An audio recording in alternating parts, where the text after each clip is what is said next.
लो मैं हुण स्टार्ट करदा, ठीक है। टॉपिक यही तो यह हैगा सीगा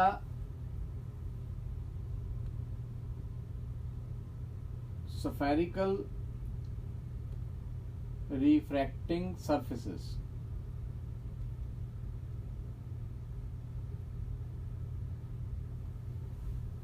ठीक है, spherical refracting surfaces जानी कि जिवें मैं कहदा भी तुसीं एक जिहड़ा अपने घरां च कच दा ग्लास हैगा है ना, तो वो ग्लास जिहड़ा गा वो एक spherical refracting surface आ, क्योंकि उहदे विचों रिफ्रैक्शन भी हो रही है, पार्शली रिफ्लैक्शन भी हो रही है।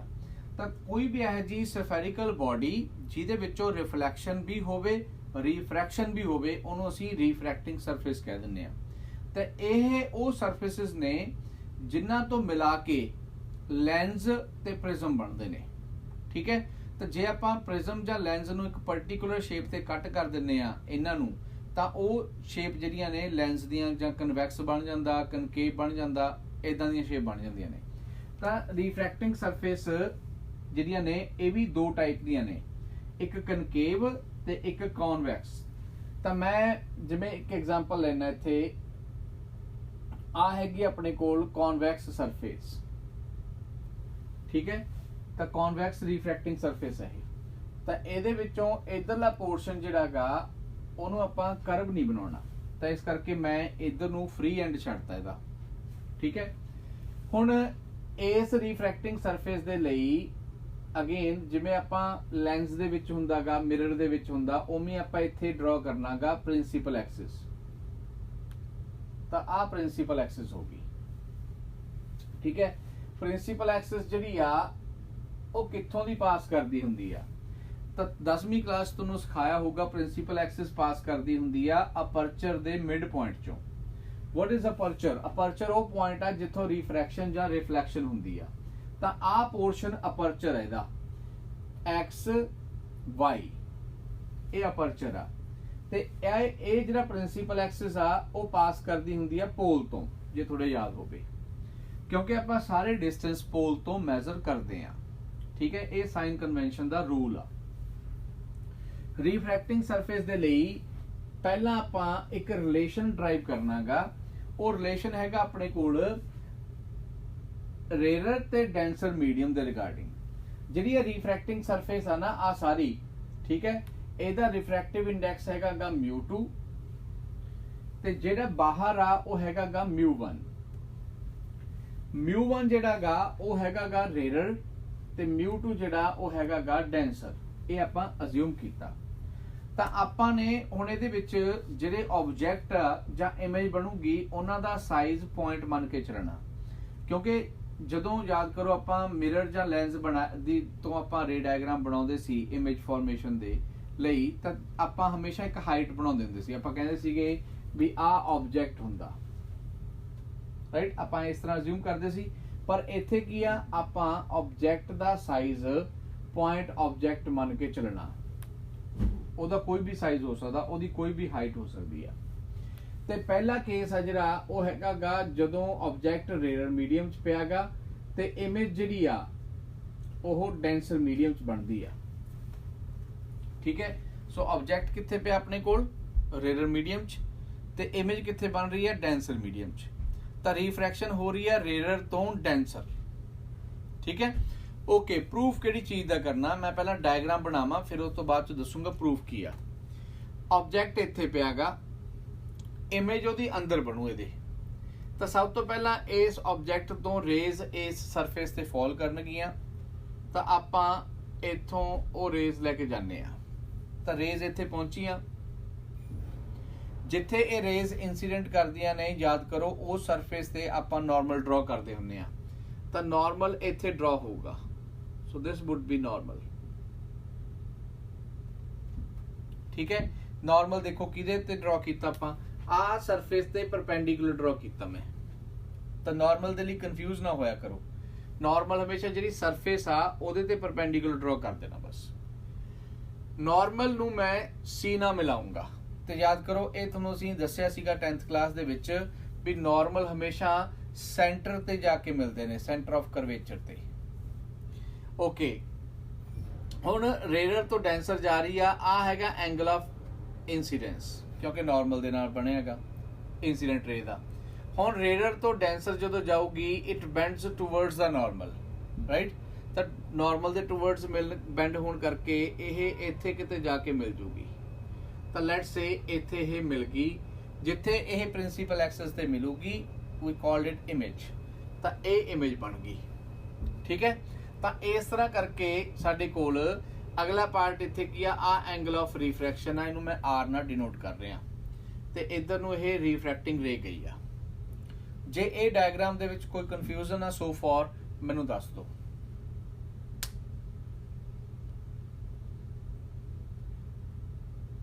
Done, good. ਤਾਂ ਹੁਣ ਆਪਾਂ ਪ੍ਰੂਫ ਕੀ ਕਰਨਾ, ਉਹਦੇ ਲਈ ਇੱਕ ਚੀਜ਼ ਹੋਰ ਮੈਂ ਮੈਂਸ਼ਨ ਕਰਦਾ। ਸਾਰੇ ਡਿਸਟੈਂਸ ਪੋਲ ਤੋਂ ਮੈਜ਼ਰ ਕਰਨੇ ਨੇ। ਪੋਲ ਤੋਂ ਆਬਜੈਕਟ ਦਾ ਡਿਸਟੈਂਸ u ਹੋਊਗਾ, ਕਿਉਂਕਿ ਡਿਸਟੈਂਸ ਆਫ ਆਬਜੈਕਟ ਨੂੰ ਆਪਾਂ u ਨਾਲ ਡਿਨੋਟ ਕਰਦੇ ਹੁੰਦੇ ਆ। ਪੋਲ ਤੋਂ ਇਮੇਜ ਦਾ ਡਿਸਟੈਂਸ ਯਾਦ ਕਰੋ, ਇਹ ਆਪਾਂ v ਨਾਲ ਲਿਖਦੇ ਹੁੰਦੇ ਆ, ਡਿਸਟੈਂਸ ਆਫ ਇਮੇਜ। ਪੋਲ ਤੋਂ ਸੈਂਟਰ ਆਫ ਕਰਵੇਚਰ ਦਾ ਡਿਸਟੈਂਸ, ਇਹਨੂੰ ਆਪਾਂ ਰੇਡੀਅਸ ਆਫ ਕਰਵੇਚਰ ਲਿਖਦੇ ਹੁੰਦੇ ਆ r, ਠੀਕ ਹੈ। ਤਾਂ ਇਸ ਤਰ੍ਹਾਂ ਕਰਕੇ ਤਿੰਨ ਡਿਸਟੈਂਸ ਆ ਗਏ। ਤਿੰਨੋਂ ਡਿਸਟੈਂਸ ਨੂੰ ਮੈਂ ਰਿਫਰੈਕਟਿਵ ਇੰਡੈਕਸ ਦੇ ਨਾਲ ਰਿਲੇਟ ਕਰਨਾ।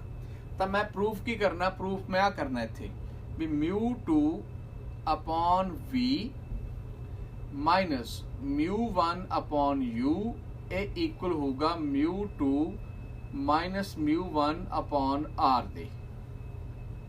ਜਿਹੜਾ ਇਹ ਫਾਰਮੂਲਾ ਮੈਂ ਲਿਖਿਆ ਇਹ ਮੇਰੀ ਹੈਲਪ ਕਰੂਗਾ ਇਨ ਫਿਊਚਰ ਲੈਂਸ ਬਣਾਉਣ ਲਈ। ਉਹ ਲੈਂਸ ਕਿਹੋ ਜਿਹਾ ਹੋਣਾ ਚਾਹੀਦਾ, ਤੁਸੀਂ ਆਪ ਦੇਖੋ ਅੱਜ ਕੱਲ ਕਿੰਨੇ ਹੀ ਟਾਈਪ ਦੇ ਲੈਂਸ ਆਉਂਦੇ ਨੇ, ਠੀਕ ਹੈ। ਹਰ ਇੱਕ ਦੇ ਲਈ ਅਲੱਗ-ਅਲੱਗ ਨੰਬਰ ਹੁੰਦੇ ਨੇ, ਹਰ ਇੱਕ ਦੇ ਲਈ ਅਲੱਗ-ਅਲੱਗ ਰੇਡੀਅਸ ਆਫ ਕਰਵੇਚਰ ਹੁੰਦਾ, ਹਰ ਇੱਕ ਦੇ ਲਈ ਅਲੱਗ-ਅਲੱਗ ਸ਼ੇਪ ਹੁੰਦੀ ਆ। ਇਸ ਕਰਕੇ ਸਾਰੇ ਲੈਂਸ ਨੂੰ ਬਣਾਉਣ ਦੇ ਲਈ ਮੈਨੂੰ ਇਹ ਫਾਰਮੂਲਾ ਚਾਹੀਦਾ ਸੀ, ਤੇ ਇਹ ਫਾਰਮੂਲਾ ਜਿਹੜਾ ਗਾ ਉਹਦੇ ਵਿੱਚੋਂ ਹੁਣ ਪ੍ਰੂਫ ਕਿਵੇਂ ਕਰਾਂਗੇ ਆਪਾਂ, ਉਧਰ ਨੂੰ ਵਧਦੇ ਆ। ਤਾਂ ਇੱਥੇ ਪੁਆਇੰਟ ਜਿੱਥੇ ਇਨਸੀਡੈਂਟ ਕੀਤੀ ਆ ਰੇ ਉਹਨੂੰ ਮੈਂ A ਮੰਨ ਲਿਆ। ਹੁਣ A ਤੋਂ ਪਰਪੈਂਡੀਕੂਲਰ ਡਰਾ ਕਰਨਾ ਇਹਦੇ ਤੇ,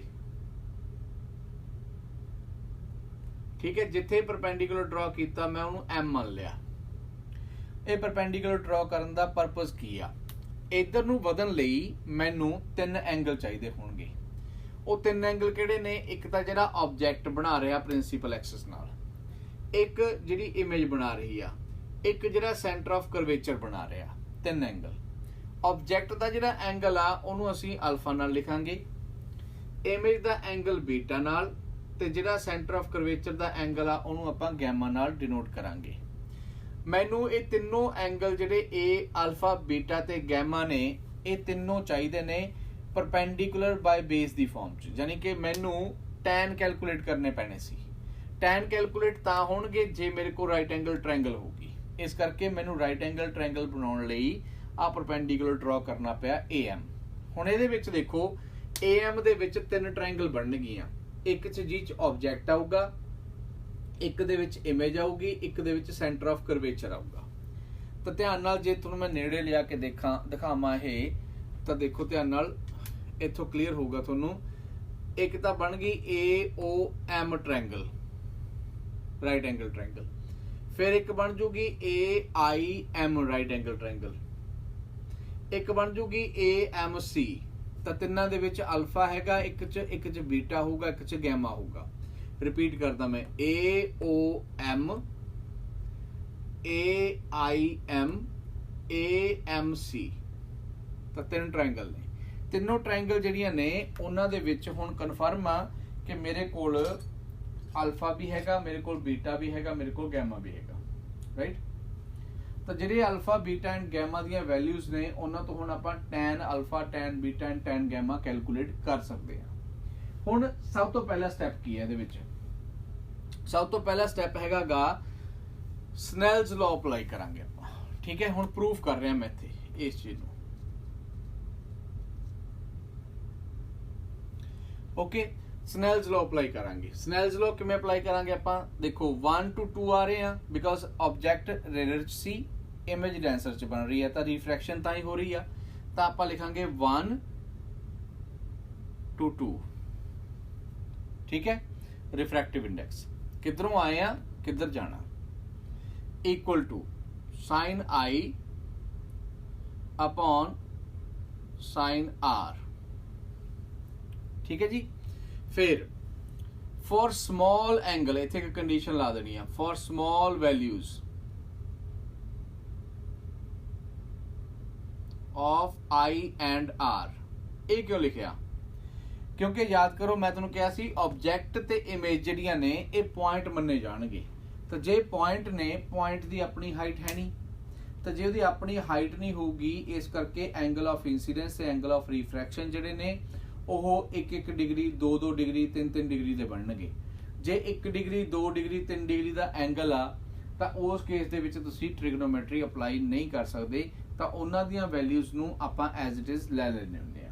ਤਾਂ ਇਸ ਕਰਕੇ ਮੈਂ ਉਹ ਕੰਡੀਸ਼ਨ ਇੱਥੇ ਲਾਤੀ, ਕਿਉਂਕਿ ਮੈਂ ਸਾਈਨ ਆਈ ਤੇ ਸਾਈਨ ਆਰ ਦੇ ਵਿੱਚੋਂ ਇਹਨਾਂ ਨੂੰ ਸਮਾਲ ਐਂਗਲ ਲਈ ਹੀ ਕੈਲਕੂਲੇਟ ਕਰ ਸਕਦਾ। ਤਾਂ ਮੈਂ ਲਿਖੂੰਗਾ ਇੱਥੇ ਵੀ sine I can be written as I and sine R can be written as R. ये दोनों वैल्यूज जो आप लिख लिया तो इत्थे देखो ध्यान नाल, तो 1 μ2 can be written as I upon R, right. हुण 1 μ2 नूं आपां की लिख सकते हैं? मैं तुहानूं समझाया सी जदों आपां रिफ्रैक्टिव इंडेक्स कीता सी भी इहनूं आपां रेशो दी फॉर्म च लिख सकते हैं रिफ्रैक्टिव इंडेक्स दे, फाइनल अपॉन इनीशियल, यानी कि μ2 अपॉन μ1। याद रखिया करो जिहड़ा उपरला हुंदा वो इनीशियल हुंदा, जिथे आ लिख दिंदे आ फाइनल हुंदा।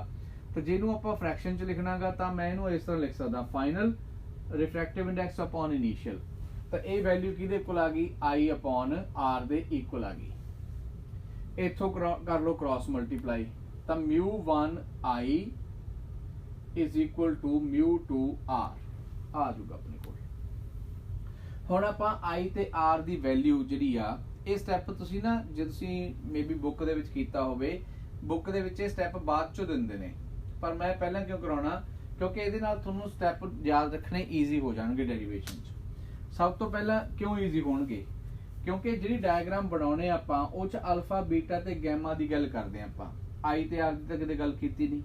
ਤੇ ਇਸ ਕਰਕੇ ਆਈ ਐਂਡ ਆਰ ਨੂੰ ਜੇ ਪਹਿਲਾਂ ਤੁਸੀਂ ਰਿਲੇਟ ਕਰ ਲਓਗੇ ਇੱਥੇ ਤਾਂ ਤੁਹਾਨੂੰ ਯਾਦ ਰਹੂਗਾ। ਹੁਣ ਇੱਥੋਂ ਇੱਕ ਸਟੈਪ ਕਿ ਮੈਂ ਆਈ ਦੀ ਵੈਲਿਊ ਤੇ ਆਰ ਦੀ ਵੈਲਿਊ ਨੂੰ ਅਲਫਾ ਬੀਟਾ ਤੇ ਗੈਮਾ ਦੀ ਫਾਰਮ 'ਚ ਲੈ ਕੇ ਆਉਣਾ। ਤਾਂ ਪਹਿਲਾਂ ਇਹ ਵੈਲਿਊ ਜਦੋਂ ਬਣਾਈ ਹੋਊਗੀ, ਹੁਣ ਆਈ ਨੂੰ ਤੇ ਆਰ ਨੂੰ ਅਲਫਾ ਬੀਟਾ ਐਂਡ ਗੈਮਾ 'ਚ ਰਿਪਲੇਸ ਕਰ ਦੇਣਾ। ਬਸ ਇੰਨਾ ਸਟੈਪ ਸੀ, ਜਿਸ ਤੋਂ ਬਾਅਦ ਕੰਮ ਸੌਖਾ ਹੋ ਜਾਊਗਾ। ਠੀਕ ਹੈ, ਤਾਂ ਆਹ ਸਟੈਪ ਜਿਹੜਾਗਾ ਉਹਨੂੰ ਮੈਂ ਇਕੁਏਸ਼ਨ ਨੰਬਰ 1 ਲਿਖੂੰਗਾ। ਤੁਸੀਂ ਕੰਮ ਕਰੋ, ਇਹਦਾ ਸਕਰੀਨਸ਼ਾਟ ਲਓ, ਕਿਉਂਕਿ ਫਿਰ ਮੈਂ ਸਪੇਸ ਨਹੀਂ ਹੈਗੀ ਮੇਰੇ ਕੋਲ ਇਨਫ, ਤੇ ਮੈਂ ਫਿਰ ਤੁਹਾਨੂੰ अगला स्टेप कराना उधर इरेज करके। ओके,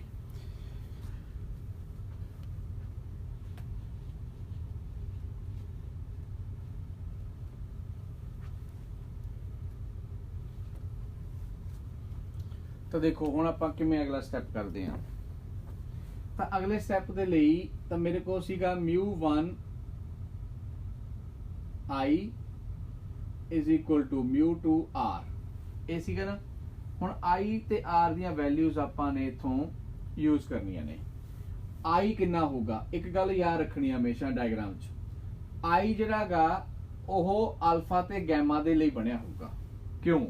क्योंकि इंसीडेंट रे ने आई बनाया, तो इंसीडेंट रे एंगल कितना बना रही है? ऑब्जेक्ट दे नाल अल्फा, राइट। ते आई एंगल जिहड़ा नॉर्मल दे नाल भी बनूगा, क्योंकि नॉर्मल तो बिना तो एंगल ऑफ इंसीडेंस बनना नहीं सी, इस करके आई दे लई अल्फा ते गैमा होणगे।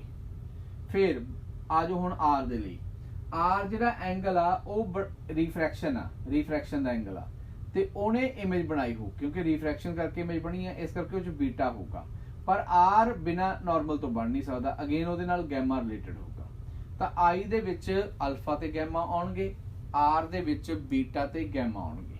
ठीक है, ਕਿਵੇਂ ਕਿਵੇਂ ਆਉਣਗੇ ਉਹ ਸਾਨੂੰ ਬੜੀ ਸਿੰਪਲ ਜੀ ਇੱਕ ਟ੍ਰਾਇੰਗਲ ਦਾ ਜਿਹੜਾ ਲਾਅ ਸੀ ਕਿ exterior angle is equal to the sum of the opposite interior angle, ਉਹਦੇ ਅਪਲਾਈ ਕਰ ਦਿੰਦੇ ਆਪਾਂ।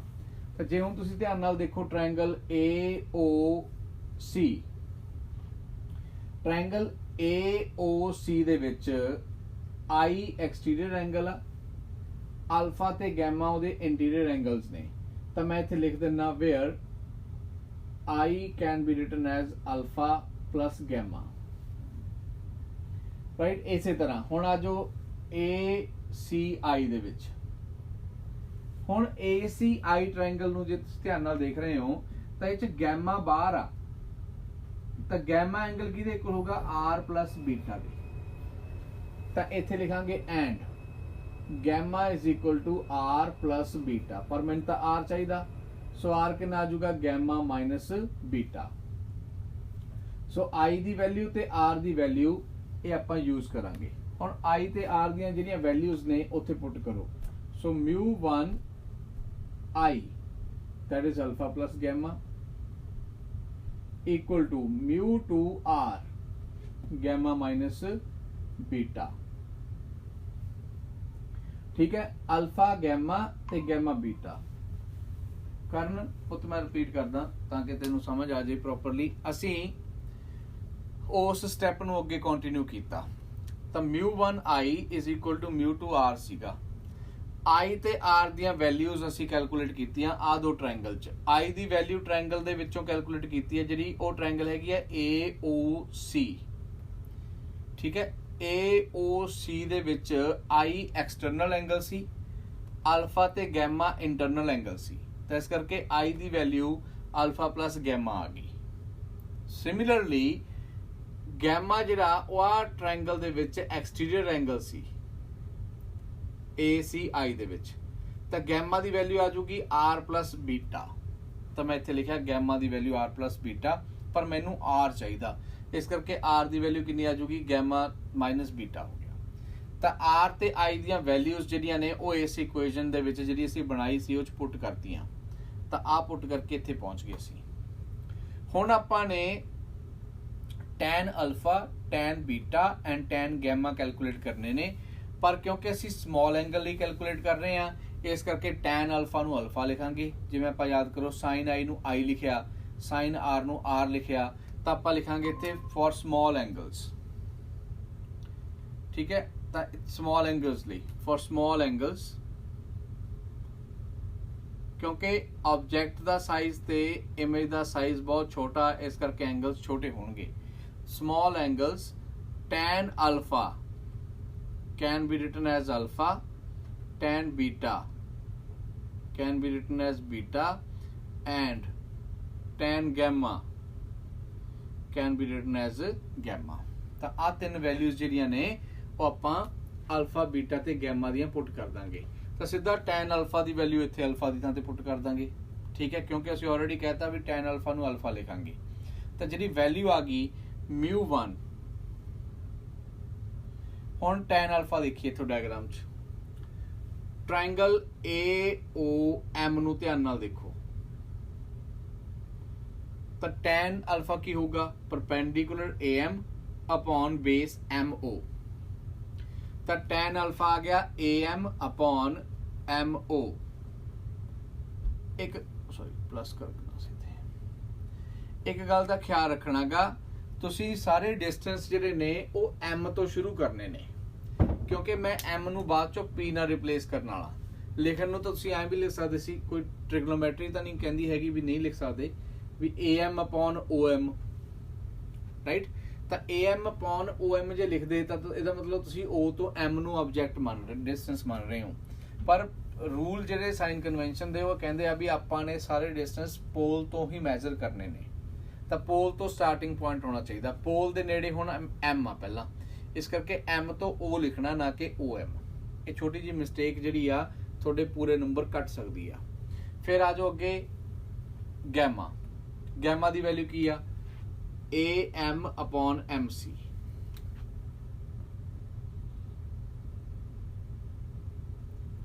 Is equal to gamma minus beta, again μ2, gamma दी वैल्यू तो हुई आ AM upon MC minus beta, beta दी वैल्यू कितनी आऊगी AMI, तो AM परपेंडिकुलर आ, MI बेस आ।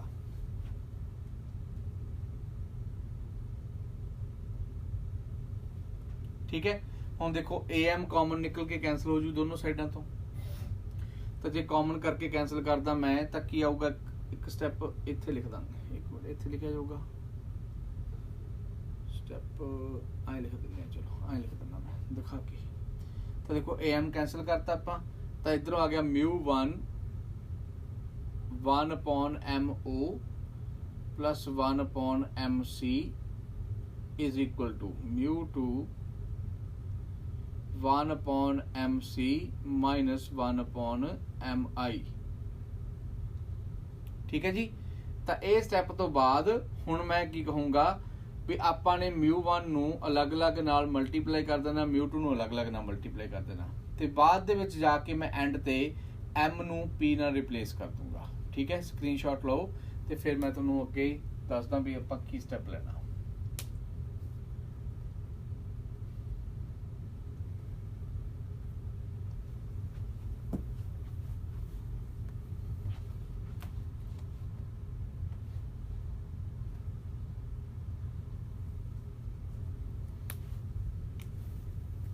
तो देखो चाहे तो तुसी μ1 नूं कल्ले कल्ले नाल आई मल्टीप्लाई कर दो, चाहे पहला M नूं P नाल रिप्लेस कर लो।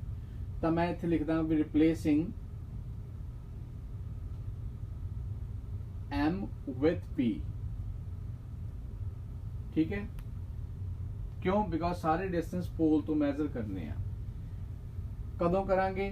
फॉर स्मॉल अपर्चर, जदों कर्व स्मॉल होवे, फॉर स्मॉल कर्वेचर, ये नाल लिखना जरूरी आ। भी जे कर्व छोटा होवे, क्योंकि जे कर्व ज्यादा आ फिर तो P दूर होगा, यानी कि देखो ध्यान नाल जे तां आए आ राइट, तो इस पॉइंट ते P जिहड़ा गा वो M तो दूर होगा, पर जे कर्व घट होवे तो देखो P पॉइंट M दे नेड़े चले जाऊगा। दोबारा देखो, जे कर्व ज्यादा आ, मेरे हैंड नूं ध्यान नाल देखो, जे कर्व ज्यादा आ तो आए होगा ना हैंड, ठीक है, ते आए होगा राइट, ते जे कर्व घट आ तो हैंड आए होगा। तो तुसीं आ देखो कर्व घट होने दे नाल P पॉइंट नेड़े चला जाऊगा M दे, तो इस करके मैं लिखा स्मॉल कर्वेचर। हुण ये वैल्यू देखो कितनी आ गई, μ1 1/PO plus 1/PC is equal to μ2 1/PC minus 1/PI। हुण मल्टीप्लाई कर दो, so μ1 upon PO plus μ1 upon PC is equal to μ2 upon PC minus μ2 upon PI। ठीक है, हुण जिहड़ा साडा टारगेट आ उह की आ, PC वाले एक साइड ते होने चाहिए ने। PC कौन आ? तो देखो P तो सी R सी रेडियस, तो आपां नाल इह भी लिखांगे वेयर PO कितना होना चाहिए। तो देखो इंसीडेंट रे टू द राइट जा रही है, तो ऑब्जेक्ट का डिस्टेंस आपां टू द लैफ्ट मैजर कर रहे हैं, तो ऑब्जेक्ट का डिस्टेंस जे आपां टू द लैफ्ट मैजर कर रहे हैं उस केस दे विच आपां U नूं नैगेटिव लवांगे। ये साइन कन्वेंशन तुहानूं 10th क्लास च सिखाईआं गईआं सी भी जे इंसीडेंट रे दे ऑपोजिट मैजर करते हो तो डिस्टेंस नूं नैगेटिव लेना। तो देखो इंसीडेंट रे किधरों आ रही है? लैफ्ट टू द राइट, पर तुसी मैजर किधरों कर रहे हो? P to O, right to the left. इस करके PO दी वैल्यू नूं माइनस U पुट करांगे। फिर आ गया PC, तो देखो P तो C राइट नूं जा रहे हैं, इस करके ये वैल्यू रेडियस यानी कि इंसीडेंट दी डायरेक्शन च तो प्लस R। फिर आ जाओ PI, P तो I वाला डिस्टेंस ए भी टू द राइट मैजर कर रहे हैं राइट, ਇਹਦਾ मतलब ए भी वैल्यू V पॉजिटिव आऊगी। हाँ जरूर जी, साइन कन्वेंशन नूं दोबारा सुनो। साइन कन्वेंशन ਜਿਹੜੀਆਂ ਨੇ ਉਹ ਇਸ ਤਰ੍ਹਾਂ ਹੁੰਦੀਆਂ ਨੇ ਵੀ ਜਿੱਧਰ ਨੂੰ ਇਨਸੀਡੈਂਟ ਰੇ ਹੁੰਦੀ ਆ, ਇਨਸੀਡੈਂਟ ਰੇ ਦੀ ਡਾਇਰੈਕਸ਼ਨ ਜਿੱਧਰ ਨੂੰ ਹੁੰਦੀ ਆ ਉਸੇ ਡਾਇਰੈਕਸ਼ਨ ਚ ਨੂੰ ਦੇ ਵਿੱਚ ਮੈਜ਼ਰ ਕਰਨ ਵਾਲੇ ਸਾਰੇ ਡਿਸਟੈਂਸ ਪੋਜ਼ਿਟਿਵ ਮੰਨੇ ਜਾਂਦੇ ਨੇ। ਜੇ ਇਨਸੀਡੈਂਟ ਰੇ ਤੋਂ ਆਪੋਜ਼ਿਟ ਡਾਇਰੈਕਸ਼ਨ ਚ ਕੋਈ ਡਿਸਟੈਂਸ ਮੈਜ਼ਰ ਹੁੰਦਾ ਉਹਨੂੰ ਆਪਾਂ ਨੈਗੇਟਿਵ ਪੁੱਟ ਕਰਨਾ ਹੁੰਦਾ। ਤਾਂ ਹੁਣ ਤੁਸੀਂ ਦੇਖੋ ਜੇ ਇੱਧਰ ਇਨਸੀਡੈਂਟ ਰੇ ਆਬਜੈਕਟ ਤੋਂ ਇੱਧਰ ਨੂੰ ਗਈ ਤਾਂ ਇਹਦਾ ਮਤਲਬ ਲੈਫਟ ਤੋਂ ਰਾਈਟ ਨੂੰ ਇਨਸੀਡੈਂਟ ਰੇ ਜਾ ਰਹੀ ਸੀ ਸਾਡੀ ਡਾਇਗਰਾਮ ਦੇ ਵਿੱਚ, ਤਾਂ ਲੈਫਟ ਤੋਂ ਰਾਈਟ ਵਾਲੀ ਸਾਈਡ ਨੂੰ ਜਿਹੜੇ ਡਿਸਟੈਂਸ ਹੋਣਗੇ ਉਹ ਤਾਂ ਹੋਣਗੇ ਪੋਜ਼ਿਟਿਵ। ਜੇ ਰਾਈਟ ਤੋਂ ਲੈਫਟ ਨੂੰ ਕੋਈ ਡਿਸਟੈਂਸ ਮੈਜ਼ਰ ਕੀਤਾ ਉਹ ਹੋਊਗਾ ਨੈਗੇਟਿਵ। ਤਾਂ ਜੇ ਹੁਣ ਮੈਂ ਦੇਖਾਂ ਧਿਆਨ ਨਾਲ P ਤੋਂ ਮੈਂ O ਨੂੰ ਮੈਜ਼ਰ ਕੀਤਾ ਤਾਂ ਤੁਸੀਂ ਦੇਖੋ ਧਿਆਨ ਨਾਲ ਮੇਰਾ ਹੈਂਡ ਥੰਬ ਕਿੱਧਰ ਨੂੰ ਮੂਵ ਕਰ ਰਿਹਾ ਹੈਗਾ, P ਤੋਂ O, ਤਾਂ ਰਾਈਟ ਤੋਂ ਲੈਫਟ ਮੂਵ ਕਰ ਰਿਹਾ ਸੀ। ਤਾਂ ਇਸ ਕਰਕੇ ਜੇ ਰਾਈਟ ਤੋਂ ਲੈਫਟ ਮੂਵ ਕਰ ਰਹੇ ਆ ਇਹਦਾ ਮਤਲਬ ਇਹ ਵੈਲਿਊ ਨੈਗੇਟਿਵ ਹੋਣੀ ਚਾਹੀਦੀ ਆ। ਜੇ ਲੈਫਟ ਤੋਂ ਰਾਈਟ ਮੈਂ ਮੂਵ ਕਰੂੰਗਾ ਉਹ ਵੈਲਿਊ ਪੋਜ਼ਿਟਿਵ ਹੋਣੀ ਚਾਹੀਦੀ ਆ। ਇਸ ਕਰਕੇ P ਤੋਂ C ਟੂ ਦਾ ਰਾਈਟ ਆ ਪੋਜ਼ਿਟਿਵ, P ਤੋਂ I ਟੂ ਦਾ ਰਾਈਟ ਆ ਪੋਜ਼ਿਟਿਵ। ਤਾਂ ਆਹ ਵੈਲਿਊਜ਼ ਉਸ ਦੇ ਅਕੋਰਡਿੰਗ ਆਪਾਂ ਯੂਜ਼ ਕੀਤੀਆਂ ਨੇ। ਤਾਂ ਹੁਣ ਇਹ ਵੈਲਿਊਜ਼ ਨੂੰ ਜੇ ਮੈਂ ਚਾਹਾਂ ਇੱਥੇ ਪੁੱਟ ਕਰ ਦਾਂਗੇ ਇਹਦੇ ਵਿੱਚ, ਠੀਕ ਹੈ। ਤਾਂ μ1 upon PO ਦੀ value -u plus μ2 upon PC R equal to, sorry ਇੱਥੇ μ1 ਆਉਣਾ ਸੀ, equal to μ2 upon R minus μ2 upon V, ਠੀਕ ਹੈ ਜੀ। ਤਾਂ ਇਹ ਜਿਹੜੀਆਂ ਵੈਲਿਊਜ਼ ਆਪਣੇ ਕੋਲ ਆਈਆਂ ਨੇ, ਹੁਣ ਇਹਨਾਂ ਵੈਲਿਊਜ਼ ਨੂੰ ਅਪਲਾਈ ਕਰਦੇ ਹਾਂ ਆਪਾਂ। ਤਾਂ ਦੇਖੋ μ2 upon V ਇੱਧਰ ਆ ਕੇ ਪੋਜ਼ਿਟਿਵ ਹੋ ਗਿਆ, ਰਾਈਟ, ਕਿਉਂਕਿ R ਵਾਲੇ ਇੱਕ ਸਾਈਡ ਤੇ ਕਰ ਦੋ, V ਤੇ U ਵਾਲੇ ਇੱਕ ਸਾਈਡ ਤੇ। ਤਾਂ μ2 upon V ਇੱਧਰ ਆ ਕੇ ਨੈਗੇਟਿਵ ਦਾ ਪੋਜ਼ਿਟਿਵ ਬਣ ਗਿਆ। ਆਹ ਮਾਈਨਸ ਦੇ ਵਿੱਚ ਆ, ਮੈਂ ਇਹਨੂੰ ਇੱਥੇ ਲਿਖਦਾ -μ1 upon U, μ1 upon R ਉਧਰ ਚਲਾ ਗਿਆ ਟੂ ਦਾ ਰਾਈਟ, ਉਹ ਨੈਗੇਟਿਵ ਹੋ ਗਿਆ। ਤਾਂ μ2 upon R ਪਹਿਲਾਂ ਲਿਖ ਦੋ, ਆ ਮਾਈਨਸ ਦਾ ਉਧਰ ਜਾ ਕੇ ਹੋ ਗਿਆ μ1 upon R, ਠੀਕ ਹੈ। ਜੇ ਹੁਣ ਤੁਸੀਂ ਦੇਖੋ μ2 upon V minus μ1 upon U is equal to R, ਇੱਥੇ ਐਲਸੀਅਮ ਲੈ ਲਓ ਤਾਂ ਇਹ ਕੀ ਆ ਜਾਊਗਾ μ2 minus μ1। ਇਹੀ ਪ੍ਰੂਵ ਕਰਨਾ ਸੀ ਆਪਾਂ।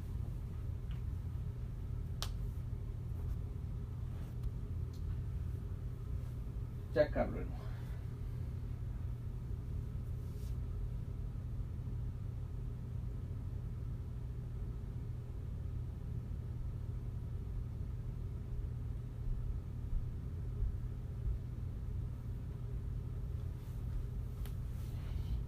ਓਕੇ, ਇਸੇ ਤਰ੍ਹਾਂ ਨਾਲ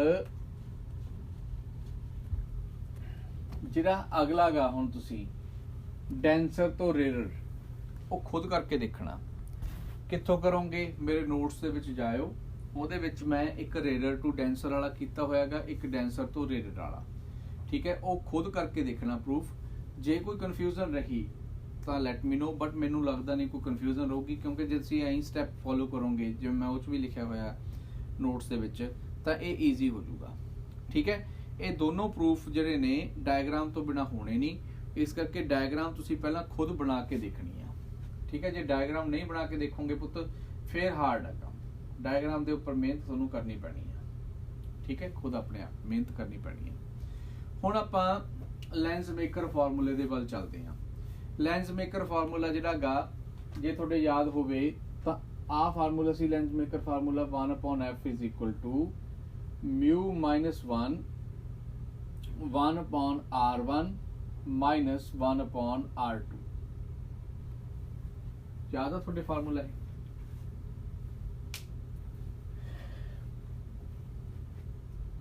ਦੇਖਿਆ ਪਹਿਲਾਂ ਕਿ ਨਹੀਂ ਫਾਰਮੂਲਾ ਹੈ?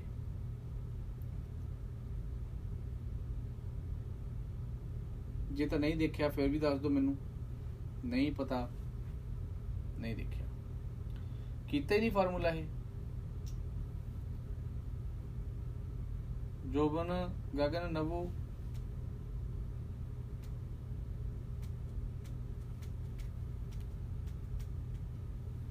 है लेंस मेकर्स फार्मूला नहीं कराया?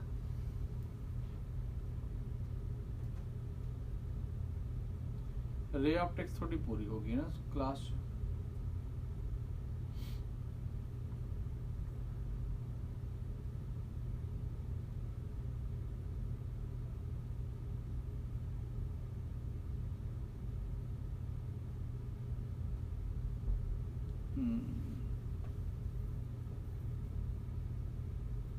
एक काम करो,